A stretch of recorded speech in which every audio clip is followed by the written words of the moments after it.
ABC started a business. Twice of investment of A is equal to thrice of investment of B and also equal to 5 times the investment of C. ABC invested their money for 6 months, 8 months and 12 months respectively. If the total profit of the business is 24,200 rupees, then what is the share of B in that whole profit? Let's solve.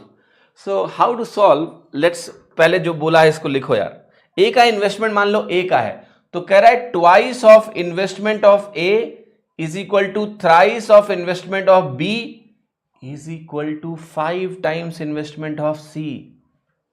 Now we have to find out ABC का ratio. सबसे पहले तो investment ratio, ए लिखो, B लिखो, सी लिखो. अब 5 तिया 15 दूना 30, आप इसकी वैल्यू मान लो 30 है, जस्ट रेशियो निकालने के लिए. 3 दूनी 5, 3 दूनी 6 पंजे 30 मान लिया, एलसीएम 30 है इन तीनों का. अब ए की वैल्यू देखो क्या है, 30/2 15 लिख दो. बी की वैल्यू क्या है, 3 दाम 30 लिख दो. सी की वैल्यू क्या है, 5 छक्के 30 लिख दो. तो 15:10:6 आपका रेशियो आ गया. अब ये हो गया आपका कैपिटल रेशियो या फिर इनको बोल दो इन्वेस्टमेंट रेशियो. अब मैं यहां पर लिख रहा हूं टाइम रेशियो. अब देखिए टाइम रेशियो क्या है, एक का टाइम दिया हुआ है आपको 6, 8, 12, तो यहां लिखिए 6, यहां लिखिए 8 और यहां लिखिए 12. ये हो गया टाइम का ratio.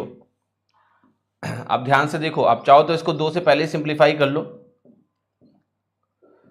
Now what to do, 15 तिया 45, इसका प्रोडक्ट निकालो तो बनेगा प्रॉफिट रेशियो.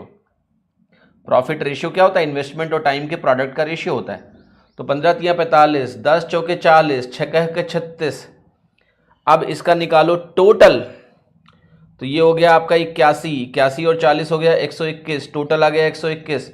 और 121 यूनिट की वैल्यू क्या दी है, 24200 रुपए.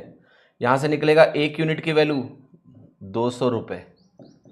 एक यूनिट की वैल्यू अगर 200 आ गई तो बी का प्रॉफिट कितना है, बी का प्रॉफिट है 40 यूनिट, यानी 40 इंटू 200 रुपया, विच इज 8,000 रुपया.